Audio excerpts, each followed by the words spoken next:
So good morning, dear friends. I'm so glad to meet you all here today at this event, which is unprecedented. Comparing, well, because we are making history, that's why it's unprecedented. So we live in a time when immunity to illusions, and we have this immunity already formed, such a strong immunity that only with this immunity we will be able to statement. If you do nothing today, nothing changes tomorrow. So I do hope the 24 Ukrainian cities, 24 Ukrainian regions joining us today during this forum will definitely contribute to the change. For us not to be afraid, for us to start telling the truth, for us finally to look into the state authorities' eyes, to ask the state authorities what is done, what is not. And the most important thing, for NGOs to have a right to live, to survive, to exist, to democratically exist as democratic structures in our country. So I do congratulate you all on the opening of the forum. So we are streamed on the internet, on YouTube and Facebook. Please share the links if you're right next to your gadgets, to your devices, for as many people as we can involve to see us online. So just a little bit about the forum. So the forum on civic society development, this is, I can say, I do not exaggerate, the biggest national platform for training, experience exchange, cooperation, strengthening of NGO capacity strengthening, charity organizations capacity strengthening. Why it is unprecedented? Why I'm saying this? We have 24 cities today with us online. And this event is held, this is the 9th event. 10, 20 leading prominent institutions picking this all together and inviting the co-organizers, inviting dozens of organizations and agencies and institutions. Once we were awarded, the forum was awarded as one of the best events in Ukraine, 450 participants. This year we have 3,000 participants. Last year we had 2,500. So I think that 3,000 is truly an achievement for people who really care, because when we have COVID-19 elsewhere today, the pandemic, joining our efforts and promoting others, facilitating, helping others to change, this is really important. So today we have the forum as nationwide marathon. We definitely have 24 cities with us, and in a couple of minutes you'll see online we'll have people from these regions on the screen. We'll talk with agents of change, with activists from these regions, 25 communicative platforms, 24 regions, and the community of Crimea. So they form this interactive map of Ukraine, demonstrating unity in this really difficult time. So this year, I was reminded of the last year Davos Forum, and when they talked like that, not the biggest problem, but the biggest wish to teach children and to teach adults, to show them how to be prepared to this lack of confidence in future. Is one of the biggest stresses when we are not ready for tomorrow, when we are not ready for this change, when we see that something's happening not the way we planned. Overcoming this lack of confidence and minimizing the illusions that may sometimes arise there in our head. So today we have the topic called the immunity to illusions, and it's not only COVID-19 time, but we have political, social, economic changes in the country. We are so happy to live in the transformation era. I think each of us in 2040 times, I don't know who will still be there, but someone will think of this time and ask oneself, what did I do? What didn't I do? So being really useful for your community, for your society, this is one of the ideological components of this forum. And as always, forum is a place for people to meet, for all the people to meet other people. Charity organizations, CSOs, NGOs, and also the state authorities, central and local, media donors organizations. And today we also have the minister. I've already had a 2-minute chat with him. He was very pleased to meet me. Alexander, you were. So Ukraine will truly become more professional, more influential only when we finally overcome all the challenges and when we will make it viral. Okay, so stay with us during the whole day. I do hope that forum will actually ignite this enthusiasm in you to change the country. So remember that president, we have parliament, we have MPs, of course, but they will not change the country as you can. as NGOs, as you, first of all. So I'd like to pass the floor right now to our guests.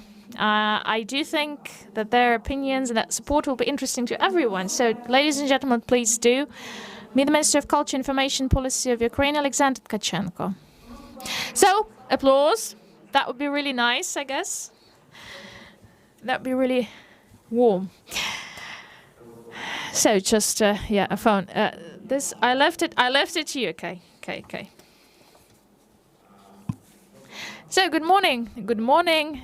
It's really nice to stay here with all of you today, because civic society for me is basically the communities of free and responsible people. This is what it is.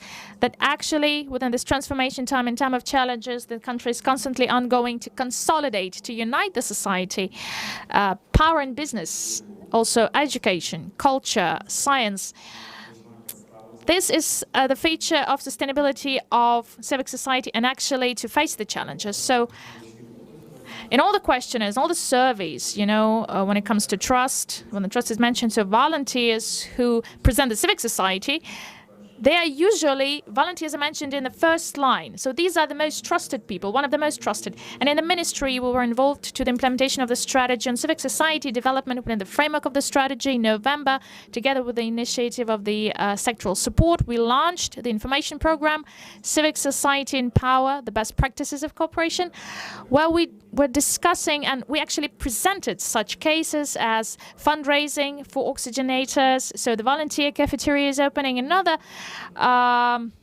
events like supporting people with disabilities. So today we are building, creating the sustainable ecosystems. This is the stage, and we have Ukrainian Cultural Foundation and Institute of Ukrainian Book, and actually they allow us to involve different sectors of people, different communities, to actually enhance the institutional capacity of sectors. But I think we need to have broader partnership, of course, broader capacity, extended capacity, and I recommend the civic society to draw their attention to the areas which are basically at the front line of this communication. So culture, media, tourism, and of course joining later young people, healthcare, IT, SMEs, and science. So please create such partnerships, some new partnerships, innovative partnerships, which allow you to move forward, to help other organizations and people to find resources and to find capacity to solve truly socially important problems. So media and civic society, these are the most essential and natural. These are natural allies, and we need to develop cooperation of media and civic society. In this sense, it's very important to underline the role, stress the role of Suspilne, broadcasting company, which is the information partner, media partner of this forum. I'd like you to find the vaccine. Please, I do want you to find this high-quality vaccine to get this immunity to illusion, not just when it comes to power, but also for the civic society. Thank you. Have a nice day. Stay safe and stay inspired. Thank you. Thank you, Alexander. Thank you so much. And I really hope that not just with the words, but with the actions, Ministry of Culture will support NGOs and CSLs and all those people who really struggle to make Ukraine better, to change our lives, each of us. Veronika Seleha, Director General of the Directorate on Internal Humanitarian Policy of the Office of President of Ukraine. Veronika, you're so welcome. So good morning, dear ladies and gentlemen. It's really nice to be a participant of this event. And 12 o'clock, we'll have the panel discussion on the destruction of barriers, one of the key principles we've established for the humanitarian policy. This will be later, but today, a couple of words from the President of Ukraine. So, dear friends, I congratulate you all on this event. So, the 9th Forum on Civic Society Development, Immunity to Illusion. So, this meeting, this forum is one of the biggest, maybe, national platforms to exchange experience and best practices of organizational development. So this is also a great event to summarize the outcomes, the results of the year, and actually to plan for future, to plan future by the government, the civic society. The format of this forum confirms the idea of the volatility, unpredictability of the world that we live in. It's really unpredictable. Something that yesterday could only be like a scenario for a sci-fi movie. So today, each of us has to adapt to it and change one's opinions to some routine stuff. Is today, the CSOs and NGOs' role is becoming more and more important because they can show how flexible they are, how actively they can respond to changes of social needs. We need to say that, of course, the part of community still has some illusions, and they think that some simple solutions are possible for complicated issues, and the roots are not in the current situation. So all these important issues are truly complicated, and we need to join our efforts, join efforts of the civic society and the state. We need to be ready to listen to each other, to interact with each other, to cooperate, and truly our ability to form this joint immunity to any illusion depends on that. So I truly want you all to become partners on the way to building a strong, powerful, and democratic Ukraine. President of Ukraine, Volodymyr Zelensky. Thank you. Thank you so much. Thank you. And we're so grateful to Mr. President for his welcoming words, for his message, and I do hope that all initiatives will truly be implemented. They will come true, all the dreams come true, and we'll see it. So another welcoming words and words of support we'll have from Alexander Yarema, the State Secretary of the Secretariat of the Cabinet of the Ministers of Ukraine. So today he's with us, and I know that he'll talk not only about Kyiv, but of another region as well. Alexander, you're so welcome. Please. So, good morning, dear colleagues, dear ladies and gentlemen, participants of the forum of the civil society. Recently, it was 2015, I guess, when we only had, I don't remember what forum that was, what number of it was, but not the nationwide, but simultaneously in 2015 we had 3 regional forums, and we took it as a great success that forums went to regions, and at regional level actually we have such events occurring. We have these platforms there. As Yanina mentioned, we have 24 regions included in the activity of the forum, and I think this is truly important that in this year, when we have so many challenges, we have, of course, in the context of the development of civic society and interaction, we have new opportunities as well, because we can cover everybody. We can take the smallest community, even those people who were not, like 2 years ago, able to be involved to such an initiative, such an event. And today they are here. They are with us. They are active participants, and they do work, and they will be with us in different formats and different panels with us. They will be with us. Immunity to illusions. A year ago, the word immunity was something, I don't know, something very clear for doctors, maybe for actually, and for people who are so much who actually take care of their health. But today the word immunity is everywhere, and everyone is thinking on how to keep this immunity, how to maintain it. If you talk about illusions, about immunity to illusions, so today it was already mentioned that sometimes you do have high expectations, which are too high, and we have too high expectations when it comes to changes, and we speak about different sectors. Quite often we speak about the expectations of civic society when it comes to power or state authorities, and also state authorities expect too much from the civic society. Such platforms, such forums like this, and it has been with us for so many years, it has already went beyond. It has already gone beyond the initial perspective, and this is truly a very good vaccine, I think, for us to fight illusions, to form the dialogue, to form the cooperation. I really want to say that today, maybe we don't want it, but we need to recognize this. We need to realize that cooperation between state and civic society is still not systemic, still hasn't become the best practice. We cannot say that. We have some nice cases how it can be. We have the platform Open Government, which actually includes so many representatives of civic society, and recently 3 regional centers joined us in this platform. Actually will continue cooperating not only with the state, will not only haste the cooperation with the state authorities and civic society, but also the local self-governance bodies. And today's minister mentioned in his statement, work with the civic society, and this is also one of the manifestations. This is one of the opportunities to involve the broad spectrum of NGOs and initiatives. We speak of the work on the new strategy for civic society. It seems to me it has become one of the most inclusive documents where lots of representatives of organizations of national level, of regional level, of small local level, they have joined with their initiatives to create the document and to create the strategy, not from the point of view of something that can be just issued and put on the shelf and then taken from the shelf 5 years later and say, what a beautiful document we had, but from the point of view of a clear roadmap where we can trace the changes on the inter-agency, intersectoral changes, on the enhancement of the institutional capacity of a socio-economic development, increase and the influence of the NGOs on the decision-making. And it doesn't happen in a week or in a month, but it's about forming the new political culture where all sides of the process can hear each other, understand each other, and are trying to have the same agenda or to follow the same agenda, thinking about what we can do together to make this interaction, space of interaction forming of the country be more open and more successful. Today we heard an important category, trust. We see the results of the surveys taking place in Ukraine, and we see that unfortunately on today's stage trust is not always about us. So we have actually a very high level of distrust between sectors in the society.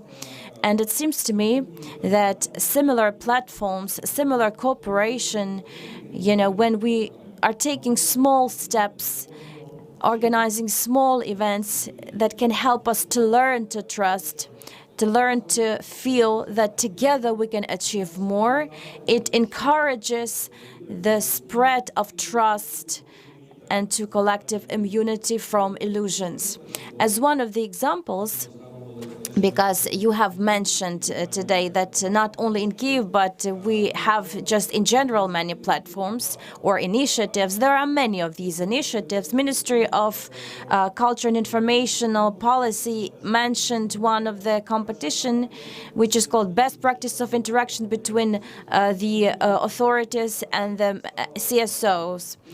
And that's why one of the practices is the Youth Capital Initiative that was launched last year, and that actually united all of these stakeholders like the state authorities, the youth, and the civil society, showing that their cities can be attractive for young people, but that's only possible when there is inclusion of youth into decision-making process. And I think that youth that is part of our forum is going to take a look how many of them have joined, and we will manage to hear Ternopil. Thank you so much. Thank you, Alexander. You're just like a magician. Several days left to the St. Nicholas Day, but you can already do it announcing Ternopil right now, who is going to join us right now. And we have the possibility to communicate with Ternopil. Ina Nerodek is now here with us. Good morning, Ina. Ina, we can't hear you, but we see you being very happy to see us all. Let's make it a bit louder so that the audience can hear Ina. Okay, so right now I would like to say that the partner of the forum in Ternopil is the Civil Society Center for the Monitoring and Analytics. And we see that behind Ina there are people who have gathered despite COVID and early hours to join our today's forum. Ina, can you hear us? Please tell us something, and we hope that we will hear you as well.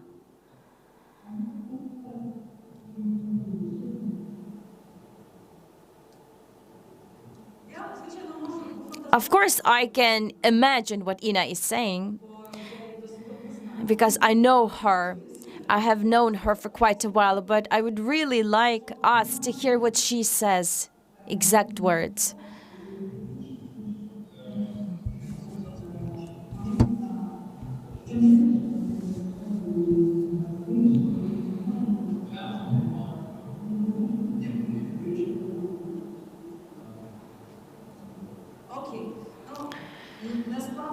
Okay, it didn't work. Well, at least we see the picture. Just like Yushchenko said, they didn't take us to the EU, but they promised to.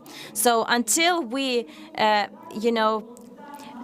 correct the technical errors, I would like to move to our honorable guests, and we are grateful to the American partners, representatives here in Ukraine of big institutions for supporting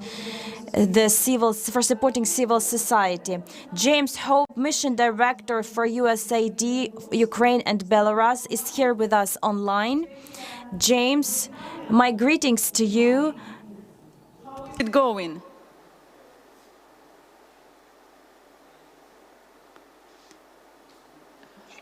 Джеймсе, ну ви ж не в Тернополі, вас...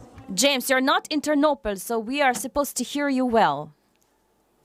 I hope you can hear me well. Hallelujah. Hi, thank you for support.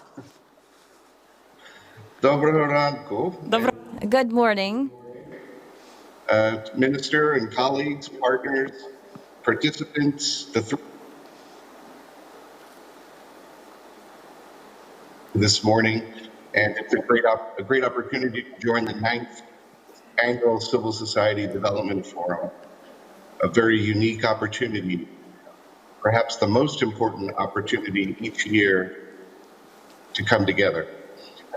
And this year it's extra unique because we're doing it via a virtual platform, which shows great resilience and great adaptation. Now, this forum represents the diversity of Ukraine's civil society and the depth and breadth of the work you're doing to uphold and strengthen Ukrainian democracy. In other words, to build immunity to illusions. The rapid growth of civic activism over the past 2 decades demonstrates the desire of Ukrainians to participate in and advance the country's development at all levels, national and local and regional. There is great power in that collective activism. And we all know how impactful civil society and media has become in Ukraine. We remember those historic events just a few years ago where you spearheaded, where you held governments accountable and propelled democracy forward for the people of Ukraine. And civil society has played no less a critical role this year, this very challenging year of 2020. Time and again, all over the country, civil society demonstrated its ability to mobilize resources and unite efforts to respond to urgent needs during the COVID-19 pandemic. Civil society, in collaboration with private sector, was among the first to support frontline healthcare workers. You were the first to collect funds and provide personal protective gear and equipment, and you responded early to the needs of Ukraine's vulnerable populations. Thank you for that. And again, it demonstrates the power of collective activism. Now, I was able to see some of this firsthand, the power of civil society, on a recent trip down to Zaporizhia and Mariupol. And I was impressed, for example, by 2 young bicycling enthusiasts in Zaporizhia who formed the civil society organization Spilno Hub to establish bicycling infrastructure. Even more impressive, their efforts went viral, and viral in a very positive way, when activists in 3 neighboring communities adapted their techniques and expanded the effort. So thanks to Spilno Hub, the cities of Berdyansk, Zaporizhia, Melitopol, and Kherson are all developing bike paths to improve the quality of life in their cities. Another organization, Gender Z, I was very inspired by their action to provide support to people with HIV, even during the pandemic, where they ensured critical medicine got to those most in need, despite quarantines and lockdowns. But we all know, even with all of these achievements, all of these great examples, civil society as a whole and media continues to face significant challenges. Few civil society organizations are self-reliant, self-sustainable, and physical harassment and violence against certain activists continues. We all know more work needs to be done. More illusions need to be broken down, and more immunity needs to be built. And that's why USAID is so proud to partner with all of you to build a strong, resilient, and self-reliant civil society sector, capable of supporting Ukraine's development and helping to shape Ukraine's future. We stand with you, and we want to continue to support your efforts. Thank you very much for letting me join this great event this morning. Thank you. Дякую. Дякуємо вам. Thank you. So, applause for you. Thank you, James. In fact, James, I would like to remind, he's mission director for USAID, Ukraine, and Belarus for all 9 years. James and the USAID have been supporting the forum, and we are thanking you so much for that. Frederic Kuna, head of cooperation program, EU delegation to Ukraine, is also online with us. Frederic, I hope you can hear us, I hope you can see us, and I hope that you can feel us. Right now, we will see you on the screen, but before that, for all those who are watching us on the internet, I would like to remind you that you have a magic finger by which you can press and share this broadcast on your pages to make this campaign even more popular. So we see Frederick right now. Good morning, dear Frederic Kune. Thank you for your support on behalf of all the civil society, and the floor is yours. Good morning, everybody. It's also my pleasure to be.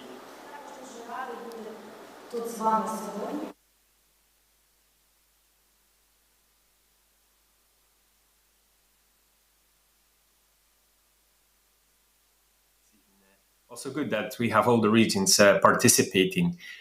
6 years ago, Ukraine made a choice, a very firm and strategic choice to orient itself much more towards the EU. And we're, of course, very much supporting and appreciating that. And we think that what civil society and the government has done in the last few years is indeed very impressive. I mean, a lot still needs to be done, but we should not forget where we are coming from. And of course, I mean, the past year has been quite a challenge. I mean, everybody spoke already about COVID-19 and what it has done. And if we're looking at what's in the media, I mean, we're always hearing about the businesses which are suffering, about people who are suffering, but also civil society is suffering, I think, from all of this, because it really has put certain constraints on the way civil society is working, how you are gathering funds, the whole digitalization issue, and so on. So I would actually say that although COVID-19 is definitely a challenge, it's also an opportunity. And I think that the way that we have this conference here today with from what I understand, 3,000 people and all the regions connected, I think it also presents a huge opportunity. And maybe some old mechanisms that were not working that well anymore are now very quickly replaced by new ways of working. So I think also civil society can play a very, very important and big role in there.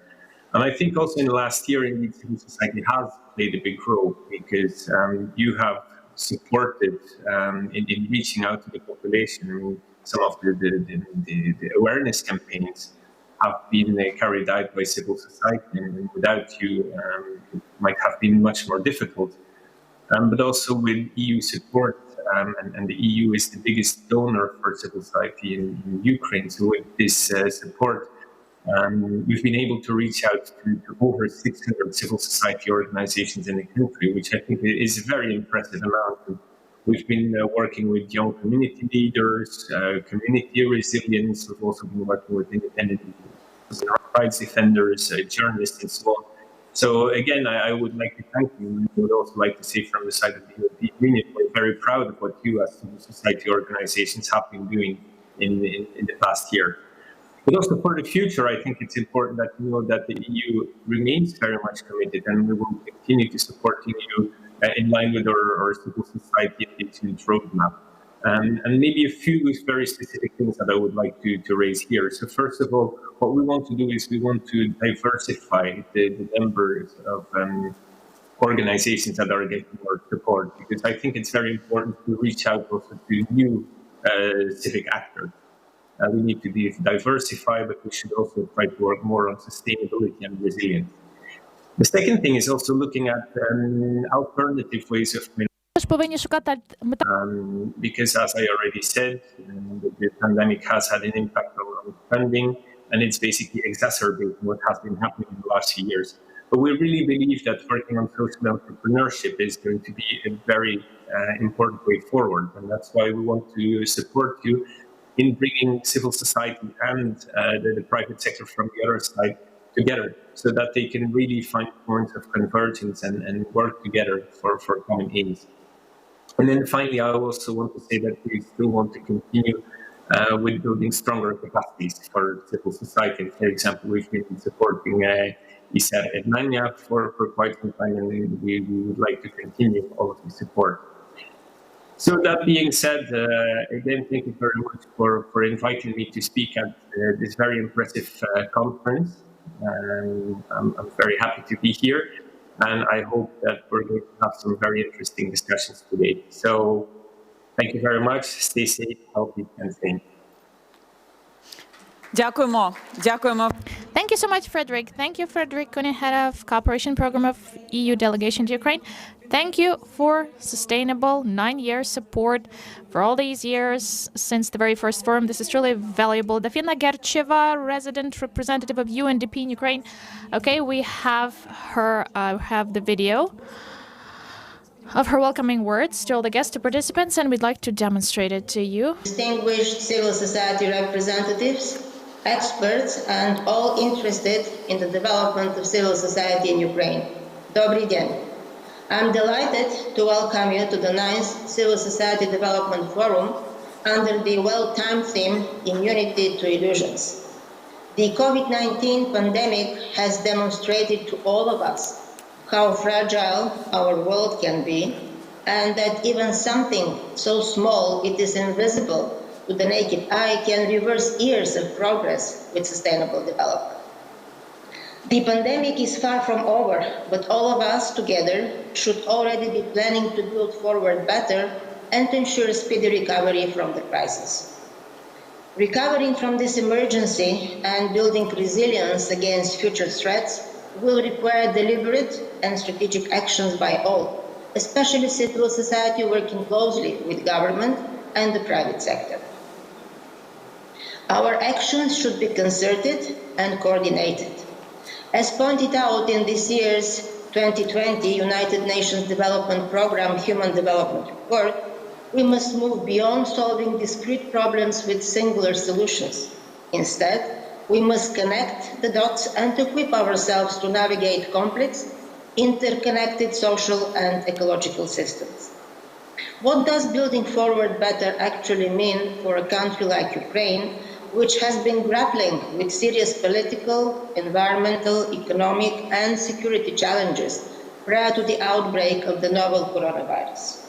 As each country's development trajectory is unique, building forward better after approach at UNDP involves working with local partners to address the 5 pillars of sustainable development: people-centered recovery, digital transformation, investing in energy-efficient infrastructure, investing in low-carbon solutions, and strengthening resilience and preparing for future crises. The first pillar, people-centered recovery, is, in my opinion, the most relevant to the work of civil society in Ukraine. People and human rights are at the core of UNDP's work throughout the world and in Ukraine. The results of our socio-economic impact assessment revealed that women, especially those in lower-paid retail sector jobs, have been disproportionately affected. In terms of economic status, those in higher-paid desk jobs can work remotely, while those in lower-paid, more manual types of employment have in many cases lost jobs or been laid off. And in terms of location, people living in urban areas tend to have much better internet coverage, access to services, transport, and employment opportunities and those in rural areas. As part of our work to support Ukraine with the complex challenges caused by the pandemic, UNDP is providing a coordinated, efficient, and inclusive response through 2 crisis coordination and management units we set up with the government. However, the government cannot do this alone. During crisis times, civil society has essential roles to play. For example, by tailoring responses to the needs on the ground and giving feedback on how responses work, building trust, and amplifying the voices of those not heard. Ensuring the participation of communities most impacted by COVID-19 in national response and recovery plans is the cornerstone of fostering stronger, more resilient societies that leave no one behind. I would like to commend the work of members of UNDP-supported network of civil society hubs and many other civil society initiatives, youth and volunteer groups for their dedication to supporting, protecting and engaging the most vulnerable. It is in times of crisis that civic space, transparency and the free flow of information are more critical than ever for building and maintaining the trust needed for effective responses. Citizen-driven accountability measures complement and reinforce conventional mechanisms of accountability through freedom of the press, an informed citizenry, and a vibrant civil society able to serve as a source of advice and constructive criticism. In closing, I would like to wish you all productive work at this year's forum, with much learning, networking, and success in building a new Ukraine to emerge from this crisis a phoenix of prosperity with opportunities and improved livelihoods for all Ukrainians, with no one left behind. Thank you. Thank you. Thank you very much for support. Дякую. Thank you, Ms. Gercheva, for support. Henrik Willitsen, Ambassador, Coordinator of OC projects in Ukraine. He's together with us in live format, so please, your hottest applause. Okay, so we now have Mr. Henrik Willitsen with us, so please, thank you for supporting the forum. Thank you.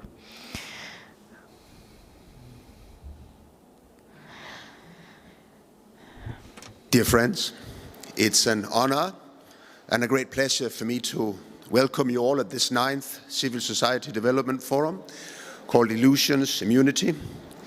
For me, this is an opportunity to reaffirm the role and the importance of a strong civil society in democracy, which has been recognized time and again by declarations and decisions by the organization that I work for, the Organization for Security and Cooperation in Europe, of which Ukraine is a very important member.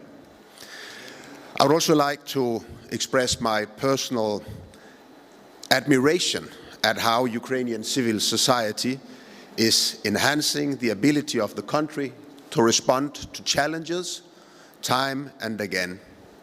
In these difficult pandemic times, which previous speakers have already said quite a lot about, I hear numerous accounts of how the civil society manages to step in and to help where governmental agencies, for various reasons, cannot respond or are too slow to respond. We've learned a lot about social distancing this year, but I guess that we've also learned the real value of being together, working together, and achieving things together.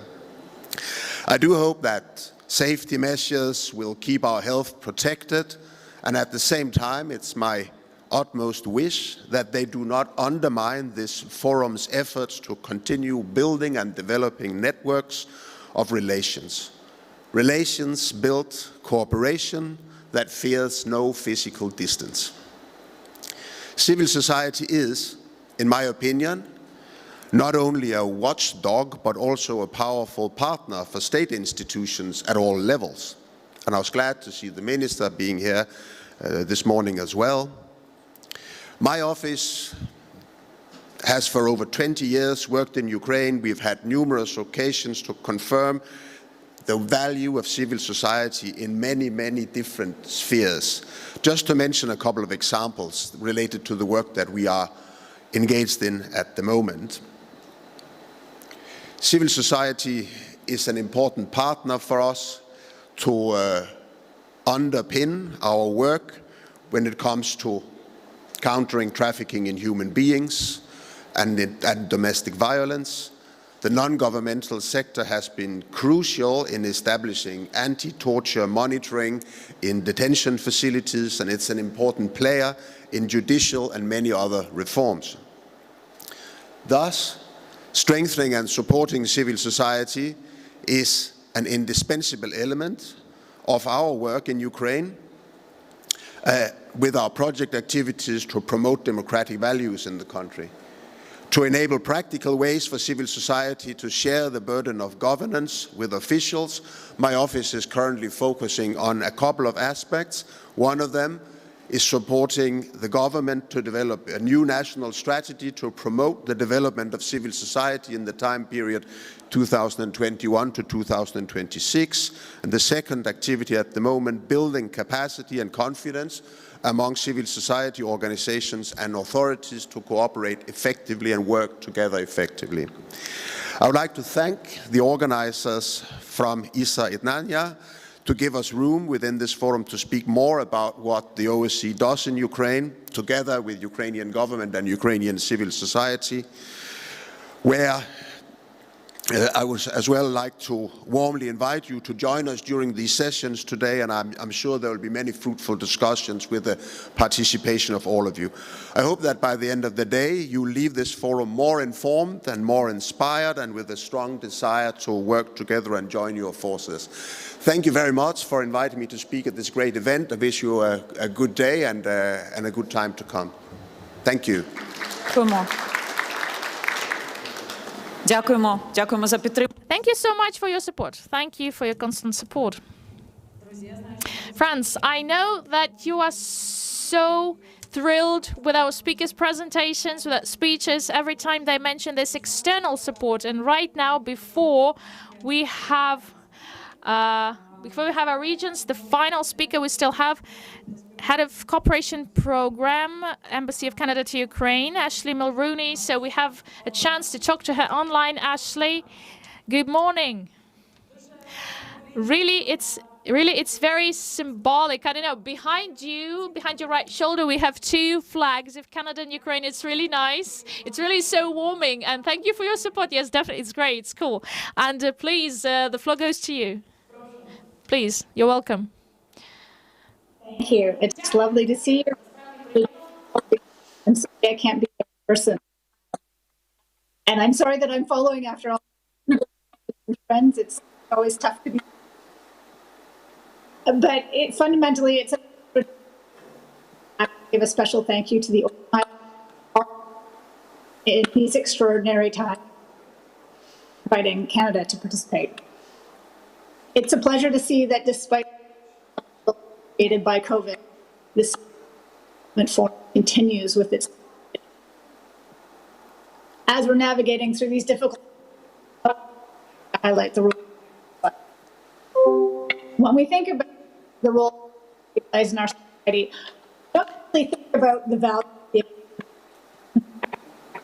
Якщо є перекладач, можливо, просто переклад ми будемо гарніше чути, ніж спікера. Можна нам надати його, бо ми чуємо через слово. Shall I continue? Так, Ashley, terribly sorry. Silence in our studio, sorry. Ashley, unfortunately, we don't get you. So, Ashley. Okay, Ashley, unfortunately we didn't get you, but we do understand we have some technical issues. Still, thank you for your support anyway. Thank you for your constant support. But unfortunately we couldn't manage to get this. And I think it will be a little bit more active since this moment because we finally start the conversation with other cities and regions joining us in this online format. And I will give you instantly this opportunity to see the first city, Vinnytsia. З нами. Vinnytsia, are you with us?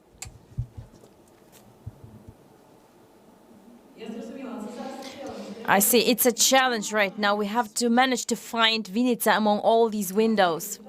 Okay, I see Zhytomyr. I see Dnipro, I see Zaporizhia, my hometown, and Vinnytsia.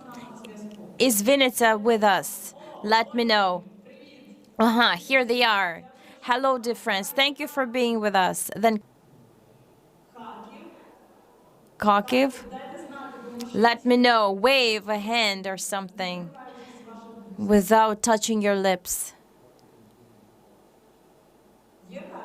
Do we have Kharkiv here?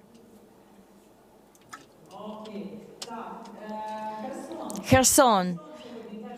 Kherson is also with us today. Khmelnytsky. Khmelnytsky, I hope you're with us. And I would like to ask you to tell us how many people have come and what are your nearest plans for the forum? What will you speak about within the context of immunity to illusions? Good day. Khmelnytsky is here. We have up to 20 representatives of the CSO today with us, and we shall communicate today and discuss the topics that are of interest of representatives of CSO, and that will help the representatives of CSO to build up the immunity to be strong and resilient and capable in, to manage today's challenges. Thank you so much. This was Khmelnytsky, and now Cherkasy is also with us. Chernivtsi.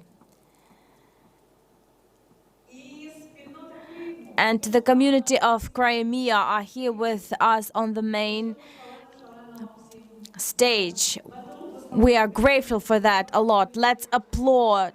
And they will all see people applauding. They will know that we are together. So we are thankful to our regional partners for this marathon, and we are encouraging the viewers to join the broadcasting, the live broadcasting. I know it's a big value to you of such a large-scale communication in online format with 24 cities. And for those participants who are watching us online, I would like to emphasize that all of the events which take place all over Ukraine will be broadcasted on a single online platform, Yednanya.ua.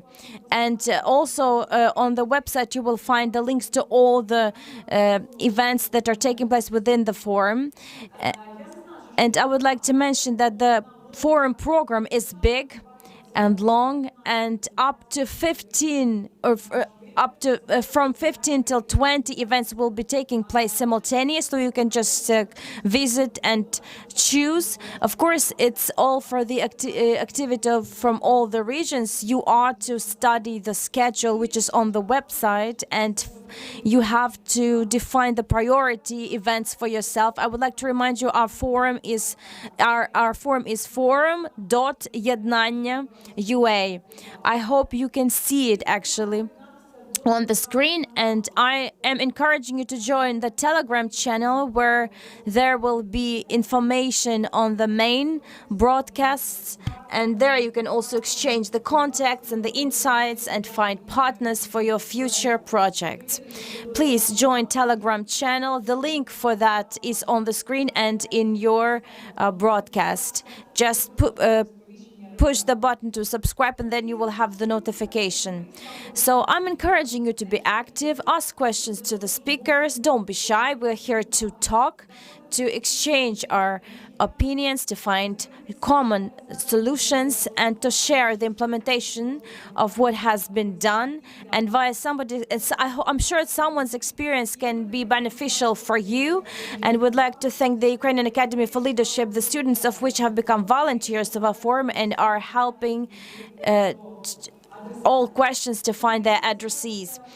And right now, there is a minute of gratitude from organizers for financial support to those who have joined. I know that these are boring moments always during forums or festivals, but believe me, without the support, it would be very difficult. So please be patient. So let's applause to the USAID. Thank you so much for your support. The United States Agency for International Development, the ministry. So the Charles Mott Foundation, and also the government of Canada, the Ukrainian Center for Independent Political Research, and the government, the Ministry of Foreign Affairs of Denmark. And she's the program director on development and cooperation, to manage internet, not only by our forum, but also technically speaking. So Ashley, she will join us now, and all those who are watching us online right now, dear friends, you have the possibility, if you have the possibility, please share this broadcast on your pages, encouraging people to join, because I'm sure that today's meeting is going to be useful for everyone. So don't be shy, please join. And a couple of more announcements. Very soon we'll have the possibility for the discussion that I will hold together with our today's guests. Very soon you will see the values as the immunity of the civil society. So I'm sure it will be interesting. Don't go far. And Ashley, I see she has a second chance, a second possibility to talk to us. Ashley, can you hear us? Good morning one more time. Me. Давайте поаплодуємо Ешлі. Let's applaud to Ashley.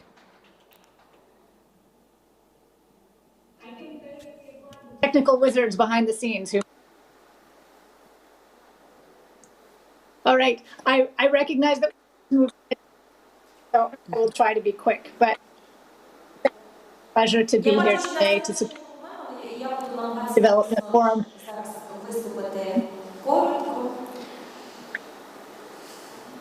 Can you still hear me?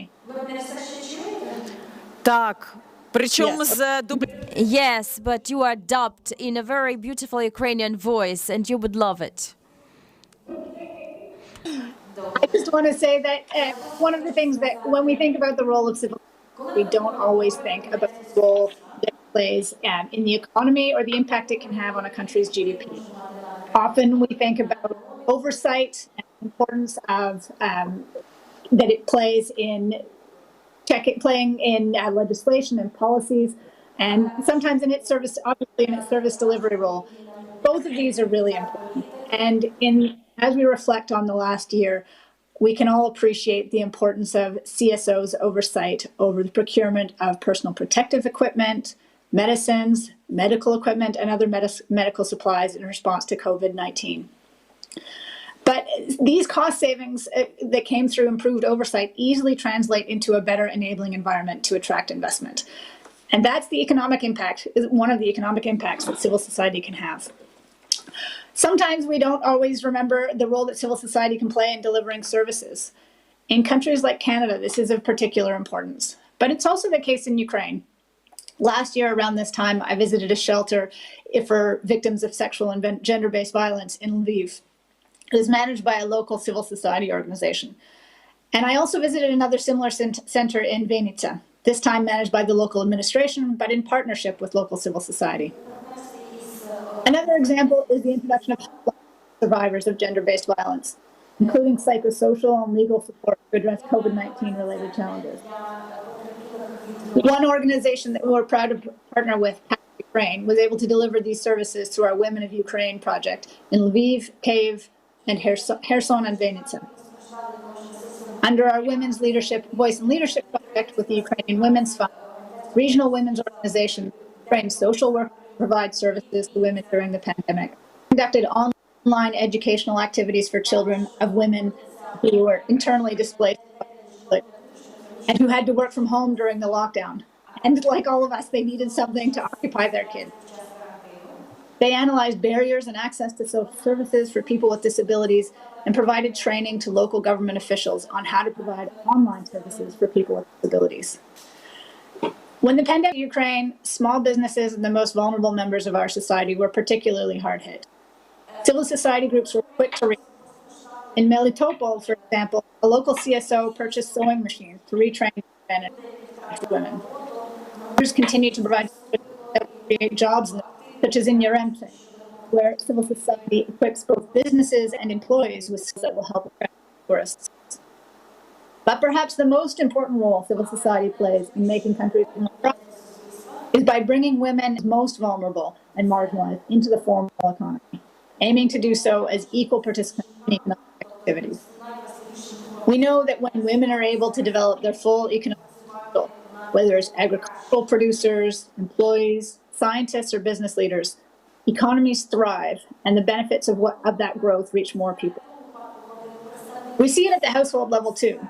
Economically empowered women gain greater independence, they are healthier, better educated, and compared to men, they spend a greater portion of their income on their families. In Ukraine, Canada is proud to support a number of initiatives that work with civil society, such as the Ukrainian Women's Fund, Act Ukraine, Ukrainian Platform for Women in Business, and Ukrainian Women Veterans Movement, to ensure the full and equal participation of women and vulnerable groups as economic actors. In closing, let me just reiterate that economic growth and lasting can only be achieved while we include all members. Inclusive growth is growth that works for everyone. And civil society is crucial to ensuring that growth leaves no one behind. To everyone here today, thank you for your continued efforts on behalf of society's most vulnerable. In this holiday season, more than any other, we're grateful for your energy and your dedication. Thank you very much.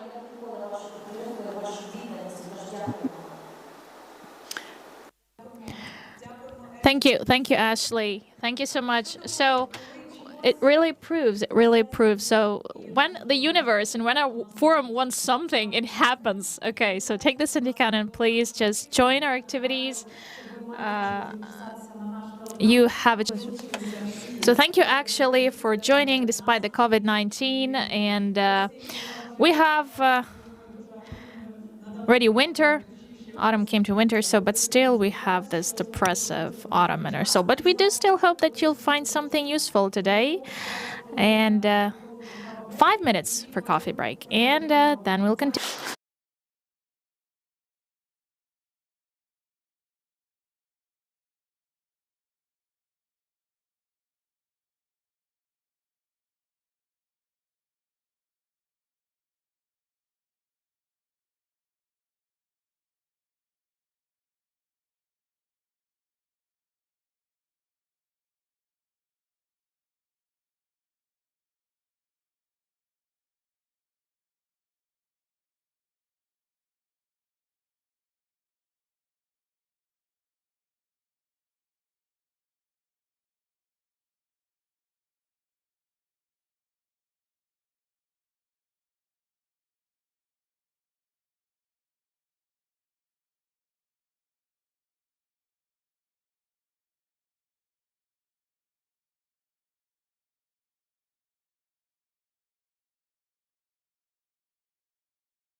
Доброго дня всім. Ми починаємо дискусію «Імунітет до ілюзій як засіб до згортання демократії».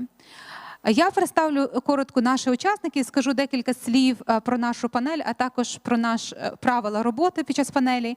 І також надам слово кожному учаснику висловити свої думки. У нас до дискусії запрошується Олександр Сушко, виконавчий директор Міжнародного фонду відродження. Вітаємо. Також Оксана Косенка, керівниця проєкту про ООН «Громадянське суспільство за розвитку демократії та прав людини в Україні». Вітаємо. Тетяна Печончик, голова правління «Зміна», Центр про права людини. Олена Рабій, програмна менеджерка з розвитку мережі коаліції програма сприяння громадськості активності «Долучайся». Вітаємо. Сергій Лобойко, голова Центру розвитку інновацій. Вітаємо. Анастасія Рябчук, Денис Денисенко, виконавчий директор коаліції РПР. Ми сьогодні почали дискусію про згортання демократії і про вироблення імунітету до ілюзій через те, що ми спостерігаємо у світі і в Україні також процеси, які не завжди говорять про те, що демократія має сталість. Ми бачимо процеси, які відбуваються особливо в період ковіду. Це коли обмежуються свободи людини для того, щоб забезпечити здоров'я людей. І тут важливе питання постає, а як же зберегти оцей баланс між правами і свободами, а також здоров'ям нації у такий час, як пандемія. І наступне питання, яке сьогодні для нас всіх випливає, а як нам повернутися взагалі до стану, який ми мали до ковіду? Чи постковідний світ не буде для нас іншим? Чи ми не звикнемо жити в умовах згортання демократії, згортання наших прав та свобод, і будемо це вважати нормальним у постковідному світі? І я думаю, найкраще тут почути думку людини, яка представляє фонд, який багато років бореться за демократію у світі та в Україні, зокрема. Олександр Сушко, прошу до слова. Я би хотіла, щоб ви нам розказали трохи про те, яким ви бачите світ після ковіду. Чи не вважаєте ви, що ці всі заходи щодо боротьби з ковідом фактично приведуть до того, що ми будемо мати менше прав і свобод у світі після ковіду? Дякую.